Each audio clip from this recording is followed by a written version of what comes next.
이전에는 천국에 누가 들어갈 수 있었는지 아세요? 의인은 없나니 몇 명도 없다? 한 명도 없다.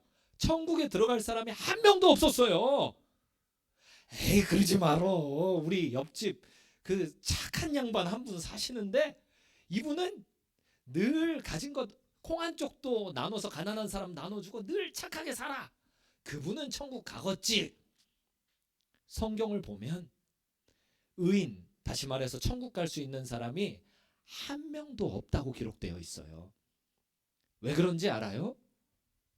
천국이 인간들의 나라가 아니기 때문에 그래요. 천국이 하나님의 나라이기 때문에 그래요. 하나님의 나라에는 하나님의 법이 있어요. 우리가 미국 가려고 그러면 미국 비자가 필요하잖아요. 우리가 어느 다른 나라에 가려면 그 나라 법에 인정을 받아야 들어갈 수 있어요. 법이 달라요. 우리나라 법하고 미국 법하고 법이 달라요. 그래서 미국 가려면 미국 비자를 인터넷으로 요즘은 바뀌었지만 그 받아야, 그러니까 그 나라 법에서 인정을 받아야 들어갈 수 있어요. 이 세상 나라도 그래요. 법적으로 인정을 받아야 그 나라 갈 수 있어요. 하물며 천국이 그 천국, 하나님의 나라, 하늘 나라지 않습니까? 하늘 나라를 어떻게 우리 생각 가지고 마음대로 들어가겠다는 거예요. 뭐 천국만 그렇습니까? 하다못해 어느 대학 하나, 예를 들어서 총신대를 가겠다. 그러면 갑자기 내가 오늘 우리 목사님이 총신대 가시니까 저도 한번 총신대 가서 공부하고 싶습니다. 그리고 내일 가실 때 같이 따라가 갖고 거기 수업 듣겠다고 앉아 있으면 거기 학생들과 교수님이 뭐라고 할까요? 누구십니까? 그러지 않겠어요? 누구세요? 아, 예, 저 오늘부터 이 학교 학생 하랍니다. 아니, 왜 그렇게 생각하시는 거예요? 제 생각에 그래요. 이 학교는 절 받아줘야 된다고 제가 생각을 했습니다. 왠 줄 아십니까? 착한 일을 많이 해서 그래요. 제가 착한 일을 많이 했으니까 이 학교에서 받아줘야 된다고 생각합니다. 뭐 대학교만 그렇습니까? 군대는 대학도 대학 법이 있고 미국도 미국 법이 있어서 거기에 들어가려면 그쪽에서 제시하는 법을 통과해야 들어가는 거예요. 천국엔 천국 법이 있어요. 천국 법은 하나님 같아야 들어가는 거예요. 하나님과 상응하는 수준의 거룩이 있어야 들어가는 거예요. 근데 그 거룩이 이 세상 인간들 중에 역사 전체를 통틀어서 있었다 없었다? 없었다. 아멘. 없었다. 한 명도 없었어요. 성경에 써 있어요. 성경이 하나님 나라의 법책이에요. 하나님이 은혜로 이렇게 한글로 번역까지 해서 우리 손에 책으로 주셨어요. 이게 천국 법을 보니까 천국에 들어갈 수 있었던 사람이 한 명도 없었던 거예요. 하나님 수준에 닿는 사람이 없는 거예요. 하나님 수준이 너무 높아서 그래요. 제가 이런 예를 가끔 드는데 이름이 송중기라서 저를 처음 보면 이거 목사님이 이렇게 잘생겨도 되나? 네, 그런 생각을 거울 보고 저도 가끔 합니다. 왕자병이 조금 있어요. 근데 말이에요. 영화 배우, 제가 지난번에도 말씀드렸던 것 같은데 송중기가 옆에 오면 저는 갑자기 오징어가 되는 거예요. 송중기는 저보다 훨씬 잘생겼거든요. 송중기를 실제로 못 보셔서 그래요. 제가 롯데월드에 갔다가 거기서 봤거든요. 뭐 영화 촬영한다고 봤는데 외계인 같이 생겼어요. 인간이 아닌 거, 천상의 인물 같아요. 머리도 진짜 주먹만 하고요. 막 눈도 부리부리하고요. 피부가 백옥 같고요. 막 플라스틱 피부. 이게 인간인가 인형인가 이런 느낌이 들어요. 키도 어쩜 그렇게 커요? 아, 그래요? 되게 커 보이던데. 송중기 키도 아시네요. 너무 잘생긴 거예요. 그걸 보면서 느꼈어요. 아, 나의 미모는 별 볼 일 없구나. 혼자 거울 볼 때는 난 되게 잘생겼나 보다. 비교 대상이 나타나니까 나는 못생겼나 보다. 나는 똑같지만 비교를 누구에게 하는가에 따라서 나의 수준이 달라지는 거겠죠. 천국 들어가려면 인간들이 하나님의 수준에 비교해야 돼요. 하나님 법이에요. 하나님 수준에 비교했을 때 하나님과 같은 존재가 없다는 겁니다. 돌을 닦아요? 돌을 30년 닦았어요? 그 결과 돌을 닦고 깨달았다. 나는 천국 갈 수 없도다. 굳이 돌을 30년 닦을 필요가 없어요. 여기 써 있으니까요. 평생 착한 일을 한다고 수억의 재산을 기부했어요? 죽을 때 뭘 느끼냐면 이거 수억 원의 돈 가지고는 천국 못 들어간다. 공부를 많이 했어요. 그 많은 지식을 갖고 죽을 때 뭘 느끼냐면 공부를 한 것 가지고는 천국에 못 들어가는구나.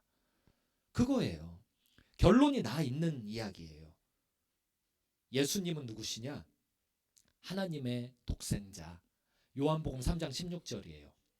아들이 자유케 하면 자유케 되는 거예요. 요한복음 말씀이에요. 하나님의 아들이 우리를 향하여서 너는 내 형제다, 너는 내 자매다 그러는 순간 하나님 앞에 합법적인 자식으로 우리의 신분이 바뀌는 거예요. 우리의 원래 신분은 죄의 자식이에요. 요한복음 8장에 보면 예수님께서 종교 지도자들에게 말씀하세요. 죄를 짓는 자마다 누구의 종? 마귀의 종, 죄의 종이라고요. 그래서 마귀와 사탄이 이 죄의 세력이 마지막 때에 무저갱 지옥에 들어갈 때 죄의 종 된 영혼들은 같이 들어가는 겁니다. 종은 주인과 운명을 같이 하는 거예요. 그런 우리의 운명, 죄의 종, 죄의 노예, 마귀의 노예로 살던 우리의 운명을 하나님의 독생하신 자, 하나님이신 그분 예수님께서 이 땅에 오셔서 너는 내 형제, 너는 내 자매다, 너는 내 가족이다. 우리를 다 예수님의 오이코스 영적 가족으로 초대를 해주셨어요. 그리고 하나님 나라의 하나님 아버지의 자녀들로 입양받은 거예요. 입양. 로마서 8장 15절에서 이야기를 해요. 너희는 다시 무서워하는 종의 영을 받지 아니하고 양자, 입양자죠. 양자의 영을 받았으므로 우리가 아빠, 아버지라고 부르짖느니라 라고 써 있어요. 예수님 때문에 우리가 하나님 나라의 입양자들이 다 되어서 합법적인 자식이 되어서 이 땅을 살면서도 합법적으로 하나님을 향해서 아빠라고 아버지라고 부르면서 살다가 천국 가서도 아빠, 아버지 그리웠어요 하면서 그 품에 안길 수 있게 된 거예요. 그걸 어떻게 아냐고요? 성경에 나와 있으니까요. 그럼 성경을 어떻게 믿냐고요? 역사 이래로 이 믿음 가지고 살았던 믿음의 조상들이 수두룩하고 지금 우리 눈앞에도 펼쳐져 있으니까요. 이 성경이 없었다면 진짜 해야 되는 이야기가 너무 많아요. 성경이 없었다면 지금 이 자리에 남자와 여자가 같이 있을 수도 없는 거 아세요? 성경이 없었다면 학교 제도 자체가 시작이 안 된 거 아세요? 성경이 없었다면 사회복지 제도나 지금의 법이 없었다라는 사실도 아세요? 역사에서 성경을 뽑아내버리잖아요. 없애버리잖아요. 그럼 우린 아직도 미개하게 살 거예요. 성경이 모든 걸 바꿔놨어요. 이걸 가지고 이걸 하나님의 법이 참이다. 이게 진짜 하나님의 법이다. 이렇게 살았던 성경의 믿음의 조상들이 셀 수 없이 많이 존재하고 있어요. 다시 오늘 말씀으로 돌아와 가지고요. 마태복음 16장에 24절 보니까 예수님이 우리를 다 초대해요. 누구든지라고요. 예수님 따라가는 일은 모두가 할 수 있어요. 따라가는 방법도 성경이 알려주고 있어요. 그게 뭐냐면은 믿고 회개하면 돼요. 뭘 믿냐면 예수님이 나의 구원자시다를 믿는 거예요. 예수님이 나의 구원자시다. 성경에 어떻게 나와 있냐면 그가 그리스도다. 그리스도를 한국말로 번역하면 구원자예요. 그리고 그분 외에는 다른 구원자가 없다. 이걸 믿는 거예요. 그분이 우리를 어떻게 구원했는데요? 어디에서 죽으심으로 구원했죠? 십자가에서 죽으심으로요. 그럼 왜 죽으셔야 됐는데요? 아멘. 하나님께서 우리 죄를 그분의 어깨에 짊어지우셨어요. 이걸 보고 신학 용어로 뭐라고 부르냐면요. 이렇게 대신 죄 가격을 내주는 걸 뭐라고 부르냐면요. 따라하세요. 속량. 맞아요. 골로새서 1장 12절로 14절에 써 있어요. 속량. 속량 곧 죄사함이라고 써 있어요. 속량은 어떤 거냐면요. 대신 가격을 내주는 행동인데요. 이게 죄의 가격을 대신 내주는 행동을 성경에서 속량이라고 써 있어요. 그렇게 이야기하고 있어요. 예수님이 죄의 가격을 대신 내주셨어요. 하나님께서 예수님에게 죄의 가격을 다 짊어지우셨어요. 죄의 가격이 성경에 얼마라고 나오는지 기억하세요? 죄의 싹은? 아멘. 성경을 잘 하시는군요. 죄의 싹, 그게 가격이란 뜻이에요. 옛날에 한 50년 전에 어디 가서 일하고 싹 받았다라는 표현을 썼었어요. 싹 받았다. 이게 가격 받았다는 거예요. 내가 노동력을 제공하고 그 노동력에 상응하는 돈을 받은 거죠. 그러니까 싹을 받은 거예요. 가격을 받는 거죠. 죄의 싹, 다시 말해서 죄의 가격이 얼마라고요? 사망.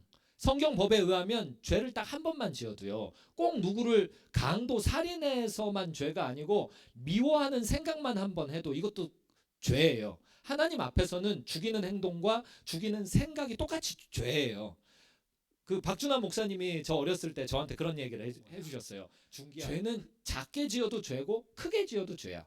우리가 회개치 않은 죄가 있으면 작은 죄가 있어도 하나님께 받아들여 줄 수 없고 큰 죄가 있어도 하나님께 받아들여 줄 수가 없어. 그럼요, 박준환 목사님 그때는 이제 교회 형이었죠. 그럼 형 저는 어떻게 해야 되는 거예요? 예수님 믿고 회개해야지. 예수님께 하나님이 우리의 죄 가격을, 사망 가격을 다 짊어지우게 하셨거든요.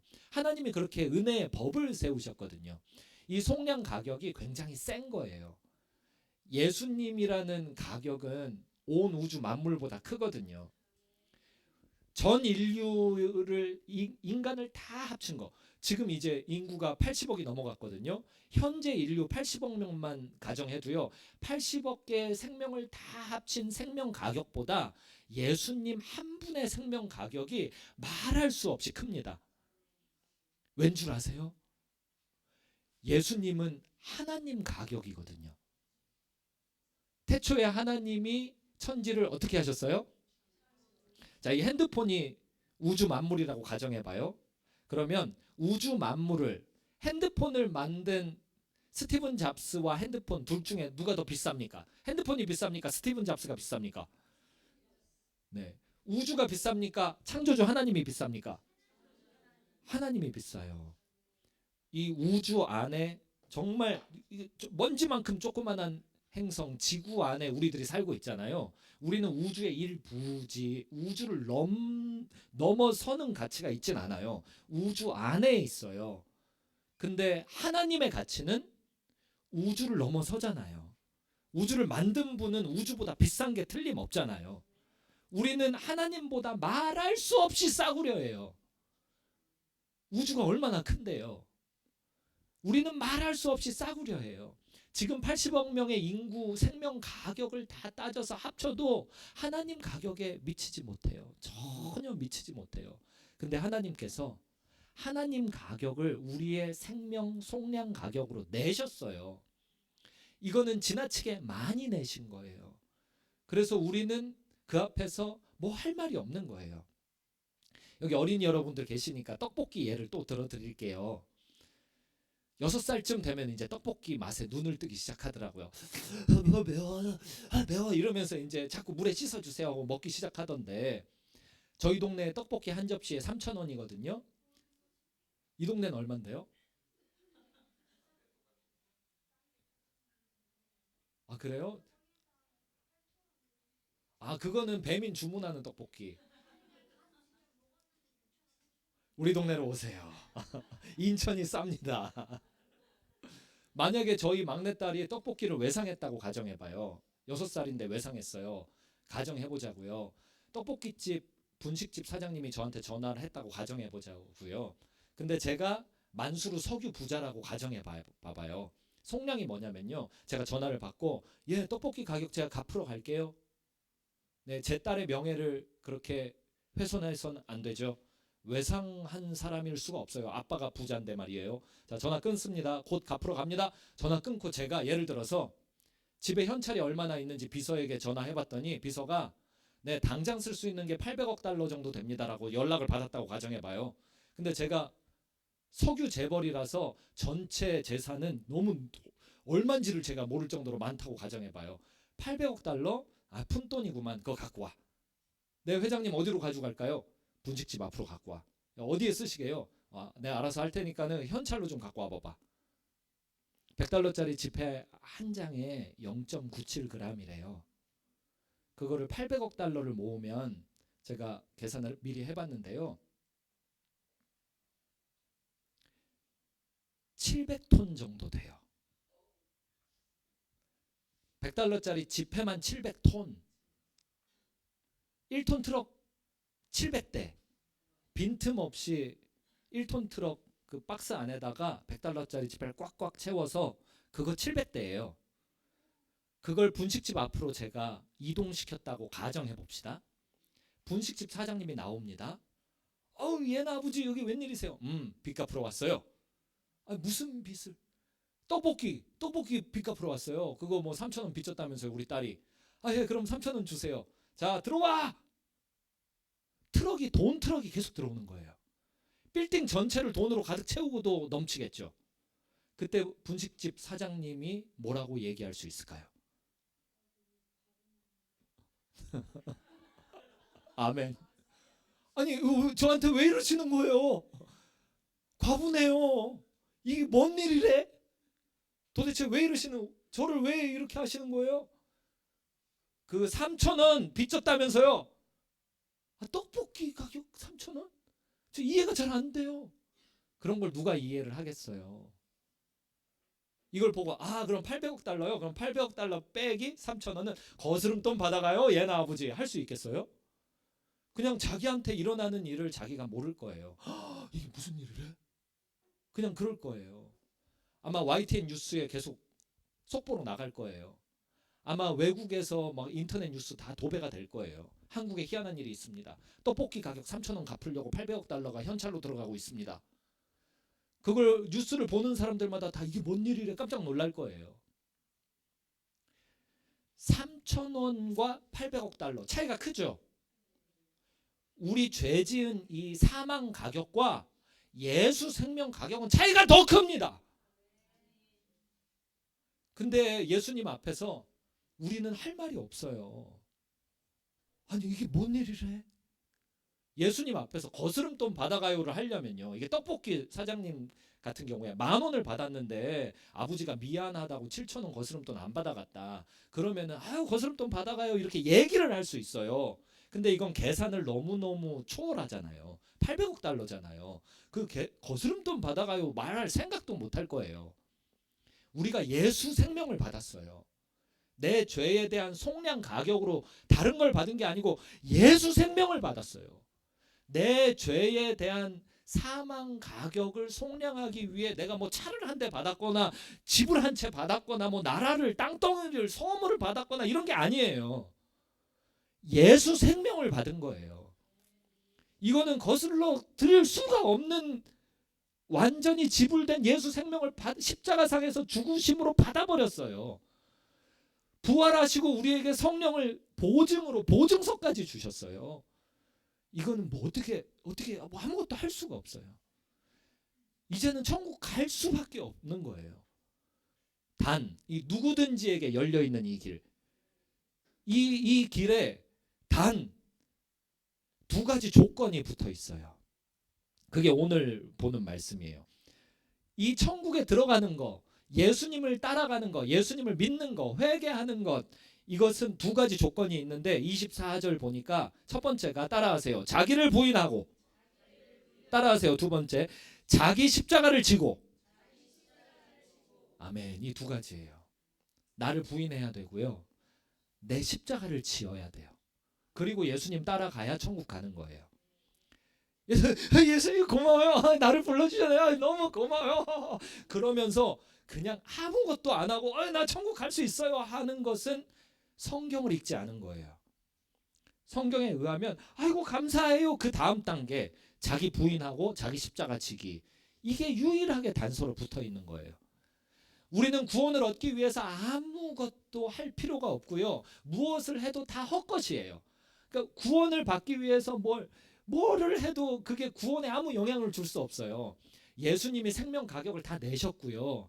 예수님 외에는 구원자가 아무도 없기 때문에 그래요. 단 그걸 인정하는 마음의 상태가 필요해요. 예수님 때문에 내가 구원받았구나를 인정하는 마음의 상태요. 제가 예를 하나 들어드릴게요. 재벌 2세가 학교도 제대로 안 다니고 어디 뭐 일할 생각도 없고 뭘 지식을 연마하거나 기술 습득할 생각도 없고 그냥 펑펑 놀았어요. 아버지가 물려주시겠지 하고 펑펑 놀았어요. 그러면 대부분의 자수성가한 재벌은 재벌 2세한테 절대 물려주지 않습니다. 자수성, 그러니까 벼락부자 말고 자수성가. 왜냐하면 물려주는 순간 다 잃어버릴 게 뻔하기 때문에 그래요. 자기 스스로가 우리 아버지가 재산을 물려주겠다라는 것을 이렇게 인정하는 태도를 가져야, 똑똑한 아버지라면 그런 태도가 아들한테 있는 게 확인이 돼야 본인이 힘들게 일궈놓은 재산을 물려주죠. 믿음이 그런 거예요. 하나님 아버지께서 내 죄값 다 내주시고 나를 천국 백성으로 속량해 주셨구나. 이걸 알았다면, 들었다면 그걸 마음으로 가지고 와서 이게 아멘, 예, 그렇게 하셨군요, 고맙습니다, 이게 웬 은혜입니까? 라는 이 태도가 있어야 된다고요. 얘 구원은 받아놓은 거니까 나는 내 맘대로 살아도 되겠구만. 십자가상의 두 강도 이야기 들었지? 나도 강도짓 하다가 죽기 직전에 죄송합니다, 꼴까닥 이러면은 되겠구만. 이런 태도는 믿음의 태도가 전혀 아닌 거예요. 그런 태도를 자기 부인이라고 말할 수 있고요, 자기 십자가를 지는 것이라고 말할 수 있어요.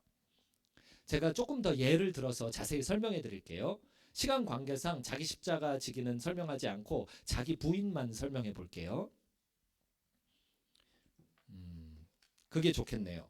아까 처음에 함께 교독했던 누가복음 23장으로 다시 가봅시다.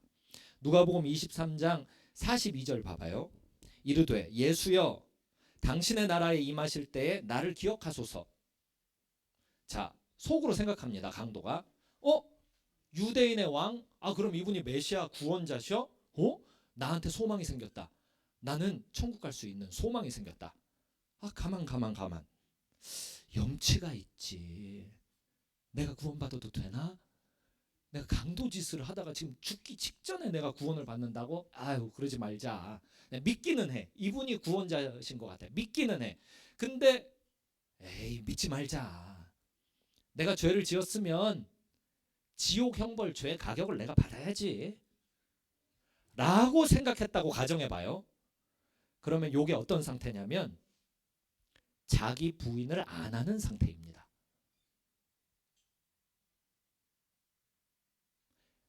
가롯 유다를 예로 들어볼게요. 은 30 내가 괜히 받아서 예수 팔았어. 너무 후회가 돼. 제사장님 이거 돌려드릴 테니까 없었던 일로 합시다. 제사장이 이야기합니다. 우리랑 상관없어. 네가 한 일은 네가 한 일이야. 우리랑 상관없는 거야. 어떡하지? 성전 안에 집어 던지고 도망갑니다. 그리고 유다가 어떻게 했죠? 목매달아 자살을 했어요. 이게 자기 부인을 안 하는 사람입니다. 예수님이 구원자인 걸 유다가 알았을까요? 몰랐을까요? 알았으니까 후회를 하죠. 알았으니까. 내가 무슨 짓을 한 거야? 내가 왜 이랬어? 자, 강도가 예수님이 구원자인 걸 알았습니까? 몰랐습니까? 분명히 알았잖아요. 가롯 유다는 자기 부인이 없어요.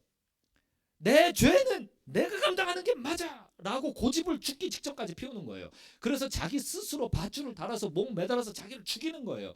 내가 나를 심판하지. 이게 뭐가 달라요? 내가 남에게 복수하고 남을 심판하는 거랑 뭐가 달라요? 판단을 내가 하는 거 아니에요.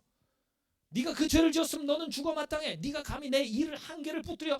나는 두 개를 부러뜨릴 거야. 그럼 왜 그렇게 두 개를 부러뜨리십니까? 내 생각이 그래. 내가 당했잖아. 당해서 내가 판단을 해보니까 나도 가격을 해야겠어. 내가 심판을 해야겠어. 이게 뭐냐면 자기 부인을 안 하는 거예요. 내가 여전히 구원자인 거예요. 내가 여전히 대단한 사람인 거예요. 그거를 나 자신에게 하는 거랑 남에게 하는 거랑 이 원리가 같잖아요. 내가 심판주가 되어서 내가 남도 심판하고 나도 심판하는 거 아닙니까? 이게 자기 부인을 안 하는 거예요. 뻐젓이 옆에 있잖아. 예수가 그리스도다. 이 지식이 옆에 있잖아요. 가롯 유다는 최소 3년을 같이 지내봤어요. 또 이게 뻐젓이 경험 속에 예수가 그리스도다 이게 있잖아요. 근데 자기 부인을 해야 이게 내 거가 되죠. 나는 틀렸어. 내가 은 30에 판 게 틀렸어. 후회가 돼. 근데 심판을 받아야겠다. 내가 나를 죽여야지. 가만. 이 내가 나를 죽여야지라는 이 생각은 틀린 거야. 왜? 예수님이 그러셨어.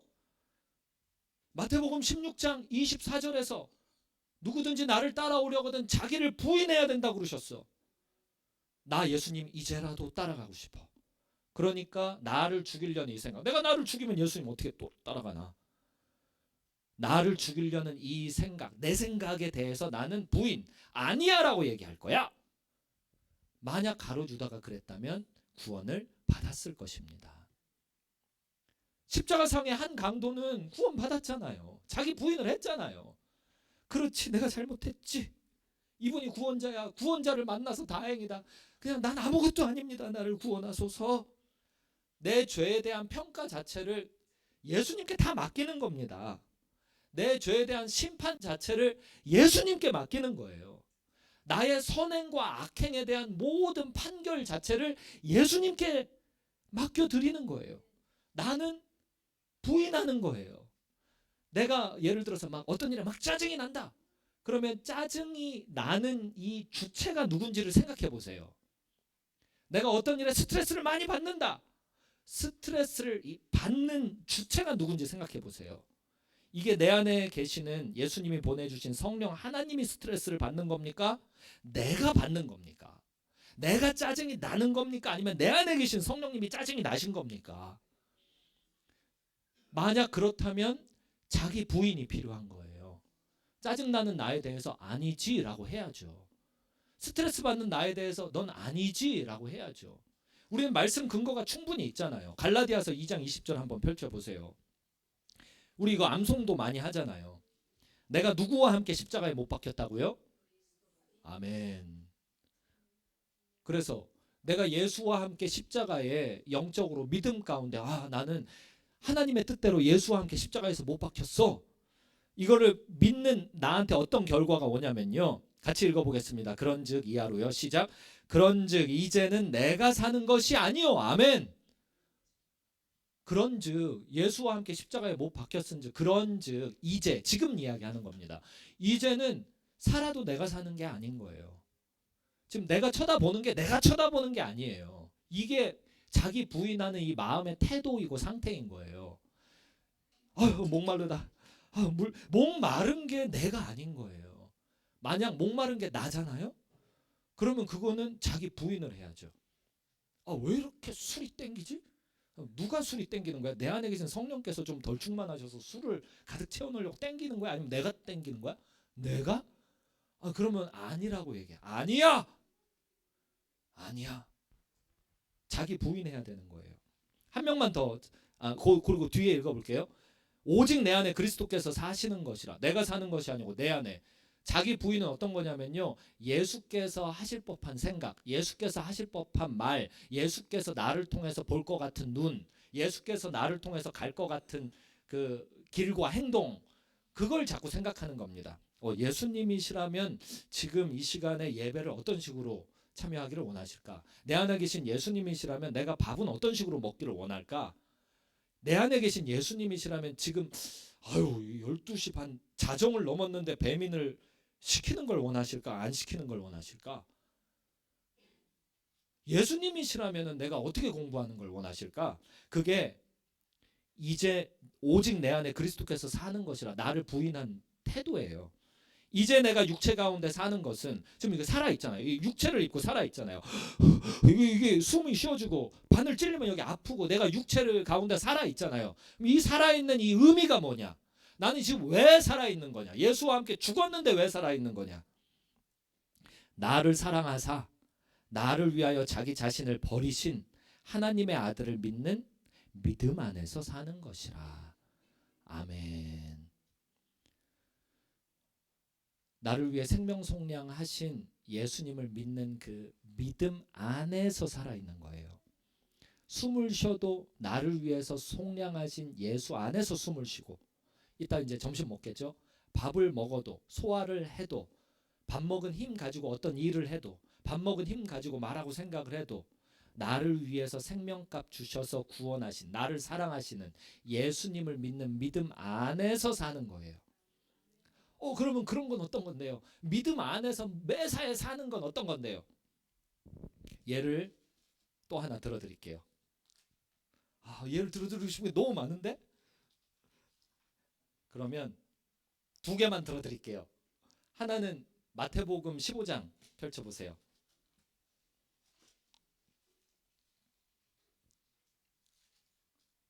마태복음 14장 22절로 33절, 이거를 한 2, 3년 전인가 여기 수요일인가 저녁에 와서 설교했던 파트인데요. 이거 한번 보세요. 마태복음 14장 22절로 33절 보면 여기 예수님이 23절에서 기도하러 따로 산에 올라가시고 저물매 혼자 계시더니 24절 제자들이 탄 배가 풍랑 속으로 들어가게 됩니다. 풍랑을 만납니다. 25절 밤사경 새벽 3시에서 6시 사이 깜깜할 때 예수님이 바다 위로 제자들에게 걸어서 오십니다. 26절 예수님과 동행하면서 이런 일들이 우리한테 생겨요. 똑같은 일은 아니고요.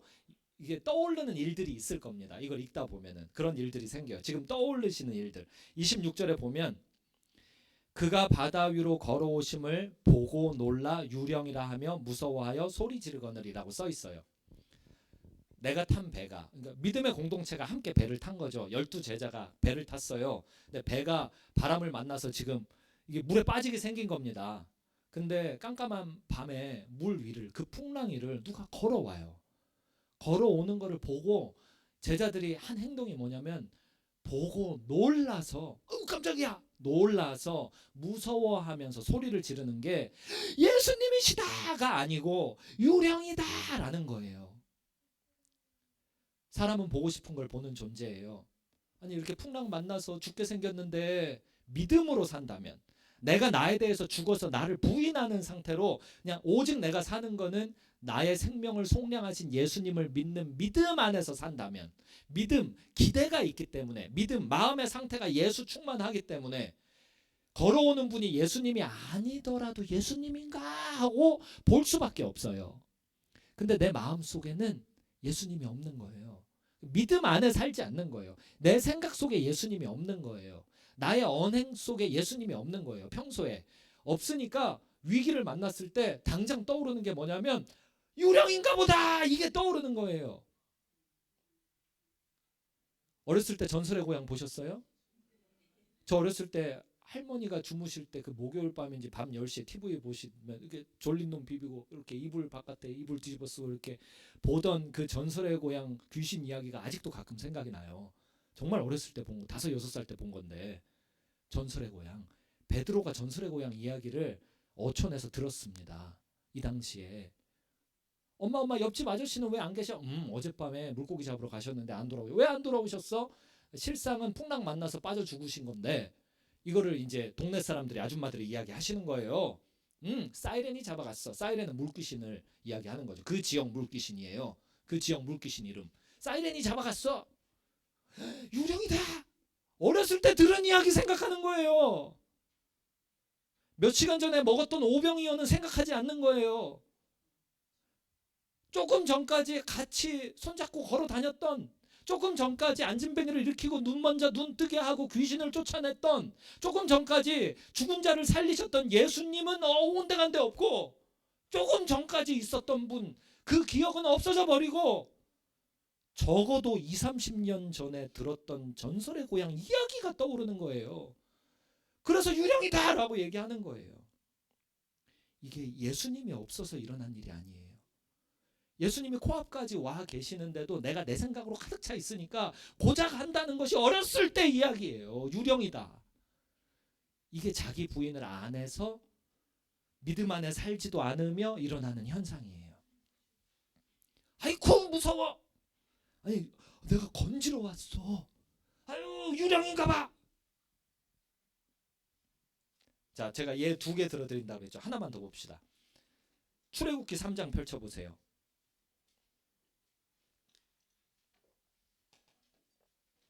이게 구약 모습임. 구약으로 자기 부인은 발에서 신을 벗으라예요.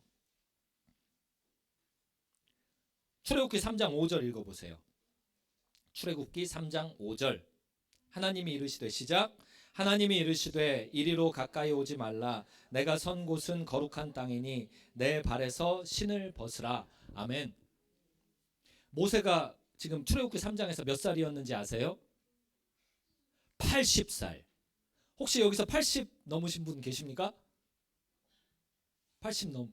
우리 중에 가장 할렐루야. 모세가 소명받던 그 나이시군요. 모세는 80살이 되도록 뭐 하고 있었냐면 3장 1절 보니까 장인어른 양떼를 치고 있었어요. 이게 뭘 이야기하는 거냐면 정확히 처가살이를 이야기하는 겁니다. 장인어른 정정하기도 하시죠. 사위가 80살인데 여전히 그 집 종처럼 부려먹고 지금 계시는 거죠. 자기 재산이 없어요. 장인어른 재산을 돌보면서 그 집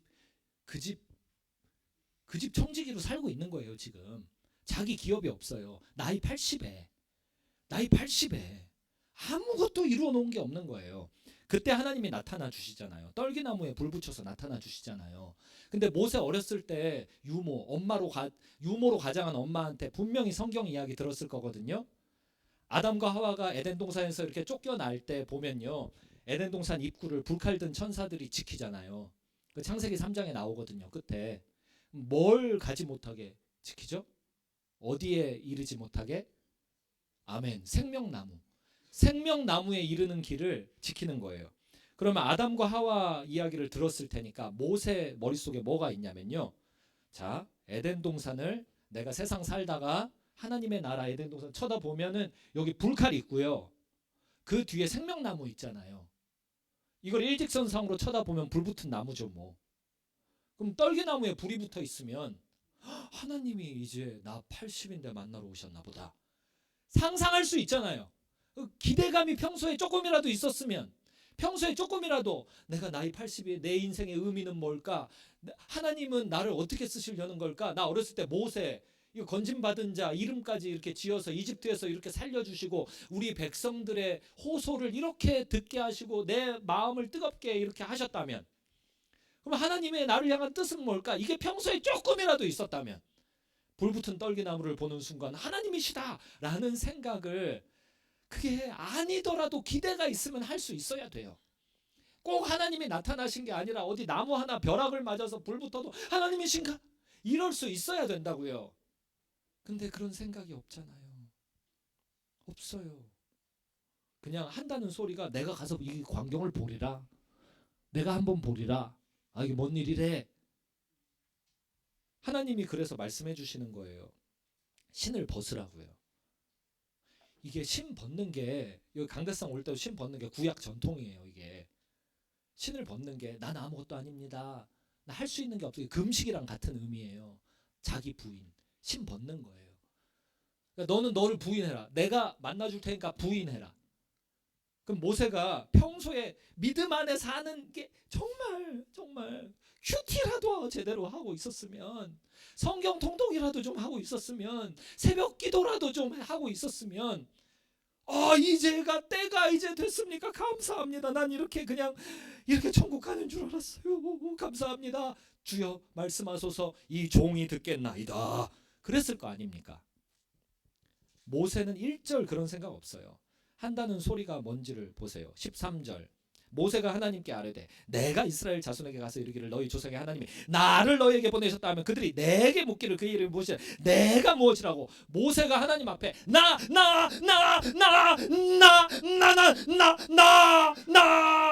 이러는 겁니다. 아니, 하나님은 자기를 부인해라, 발에 신을 벗어라 그랬고, 모세는 하나님 앞에 나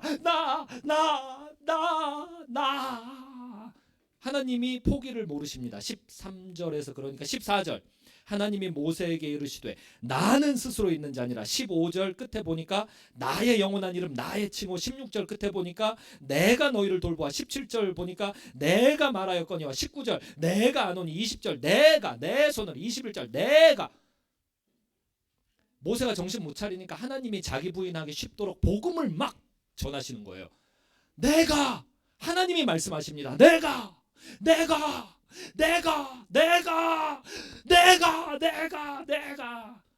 모세가 나 그랬는데 하나님이